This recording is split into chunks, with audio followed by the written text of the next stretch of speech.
সুপ্রিয় শিক্ষার্থী, আজ আমরা আইএলস সম্পর্কিত যাবতীয় কনসেপ্ট ক্লিয়ার করব।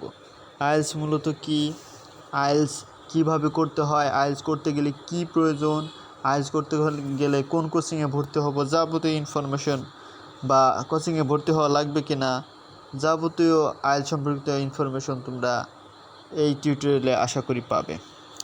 দেখো, আইএলসটা হচ্ছে জাস্ট একটা ইংলিশ ল্যাঙ্গুয়েজ সিস্টেম। এই সিস্টেমের মধ্যে জাস্ট তোমাকে ইংরেজির উপরে একটা দক্ষতা অর্জন করতে হয়। এই দক্ষতা অর্জন করলে দেখা গেছে এই দক্ষতার দ্বারা তুমি দেশের বাইরে বা যে কোনো জায়গায় তুমি ইংরেজিতে কমিউনিকেশন করতে পারবে। ইংরেজিতে কমিউনিকেশন করতে পারলে তোমার অ্যাকসেপ্টেবিলিটিটা বেড়ে যাবে। কারণ তুমি যখন দেশের বাইরে যাবে তখন দেখা গেছে তারা তো আর বাংলা জানে না, তাদের সাথে তোমাকে আইএলস বা ইংরেজিতে কথা বলতে হবে। এই কারণে মূলত এই কোর্সটি। দেখো, বিভিন্নভাবে এই কোর্সটি তুমি করতে পারো।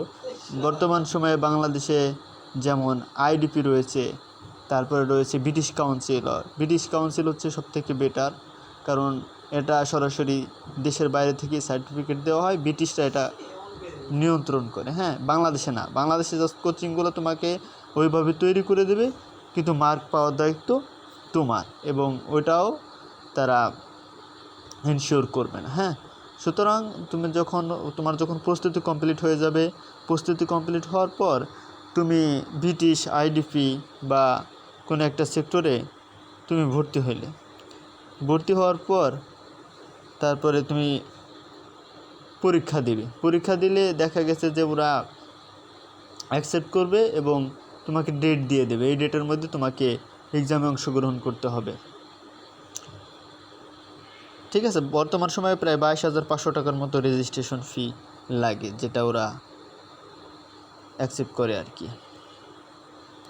তারপরে আসো যে লিস্ট অফ কন্টেন্টস, তোমাকে কোন কন্টেন্টসগুলো সম্পর্কে ধারণা রাখতে হবে যদি তুমি আইএলস করতে চাও। আর না হলে আইএলস তো করে শুধু টাকাই নষ্ট করা ছাড়া কোনো উপায় নাই যদি তুমি আগে এসব সম্পর্কে ধারণা না থাকে। যেমন list of the importance of English সম্পর্কে তোমাকে পুরোপুরি বেসিক ধারণা থাকতে হবে। ঠিক আছে, তারপর রয়েছে ল্যাঙ্গুয়েজ স্কিল, সেটা সম্পর্কে তোমার ধারণা থাকতে হবে। তারপর রয়েছে ডেভেলপিং লিসেনিং স্কিলস, তোমার শোনার দক্ষতাকে বাড়াইতে হবে। ইমপ্রুভিং ইউর স্পিকিং স্কিল, তোমার বলার দক্ষতাকে বাড়াইতে হবে। Mastering reading and writing. Conclusion, তোমার লেখার দক্ষতাকেও বাড়িয়ে তুলতে হবে। এই কোয়ালিটিগুলো যদি তোমার মধ্যে থাকে তাহলে তুমি আইএলসের জন্য মোটামুটি প্রিপেয়ার থাকবে। এবার আসো যে আইএলস মূলত কয়টা সেক্টরে হয়ে থাকে পরীক্ষা। আইএলসের পরীক্ষা হয়ে থাকে মূলত 4টা পার্টে, 4টা অংশে বিভক্ত হয়ে। প্রথমটি হচ্ছে লিসেনিং, তারপরে হচ্ছে স্পিকিং, তারপর হচ্ছে রিডিং, তারপর হচ্ছে রাইটিং। এই 4টা পার্ট বর্তমান সময় আলাদা আলাদা দেওয়া যায়। তুমি চাইলে এই 4টা পার্টকে তুমি আলাদা আলাদাভাবে পরীক্ষা দিতে পারবে। হ্যাঁ, এই 4টা পার্টে যে মার্ক সেটা হচ্ছে এটাই 9 মার্ক আছে। ঠিক আছে, এটা আছে 9 মার্ক। তার বাকি যেটা আছে যেমন এইটাও 9 মার্কিং করা হয়।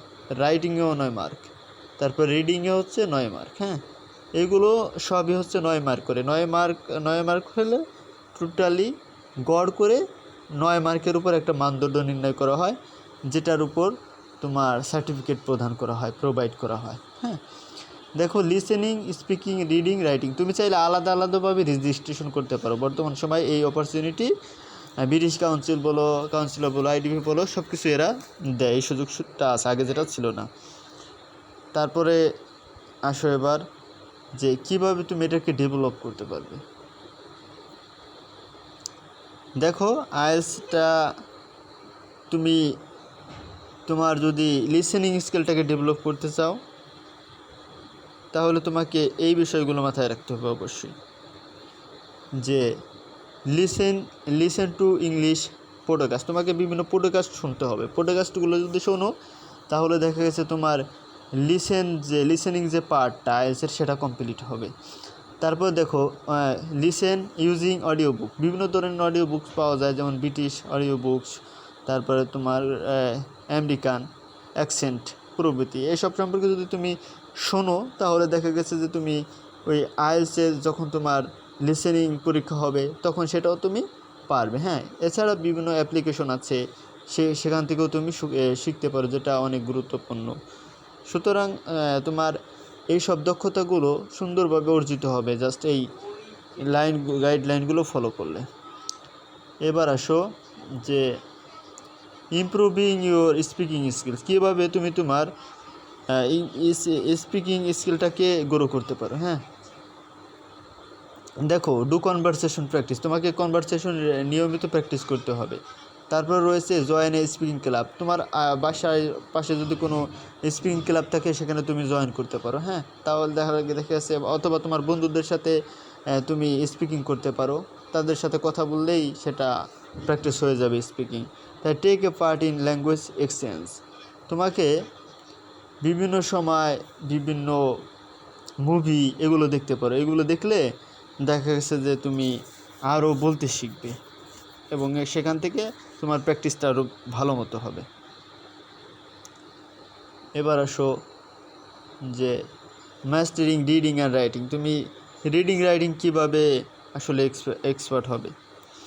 রিডিং রাইটিংয়ের ক্ষেত্রে দুইটা পার্ট তোমাকে মনে রাখতে হবে, যে ভ্যারিয়াস ম্যাটেরিয়ালস, বিভিন্ন ধরনের ম্যাটেরিয়ালস পড়তে হবে, সেখানে বই রয়েছে, তারপর আর্টিকেল আছে, নিউজ আছে, এইগুলো নিউজ পেপার তোমাকে পড়তে হবে। এগুলো যদি পড়ো তাহলে তোমার অটোমেটিক্যালি রিডিংটা কমপ্লিট হয়ে যাবে, কারণ আইএলটিএসের ক্ষেত্রে রিডিংটা তোমাকে মাস্টলি জোরে জোরে পড়তে হয়, লাউডলি পড়ে শোনাইতে হয়। ঠিক আছে, তারপর হচ্ছে রাইটিং প্র্যাকটিস, তোমাকে কি করতে হবে, লেখাগুলো জাস্ট তুমি যদি বলতে পারো, তুমি যদি পড়তে পারো, তাহলে অবশ্যই তুমি লিখতে পারবে, কারণ তুমি যখন পড়বে তখন তোমার ভোকাবুলারি সম্পর্কে ধারণা হবে। ভোকাবুলারি সম্পর্কে ধারণা হইলে সেই ভোকাবুলারি দিয়ে তুমি এই রাইটিং প্র্যাকটিস করতে পারবে। হ্যাঁ, যে কোনো ইজি তুমি সহজে প্র্যাকটিস করতে পারবে। যেমন জার্নালিং অর শর্ট ইজি, ছোটো ছোটো রচনা তুমি লেখার ট্রাই করবে বাসায় বসে, তাহলে দেখেছে এটা আরও ডেভেলপ হবে।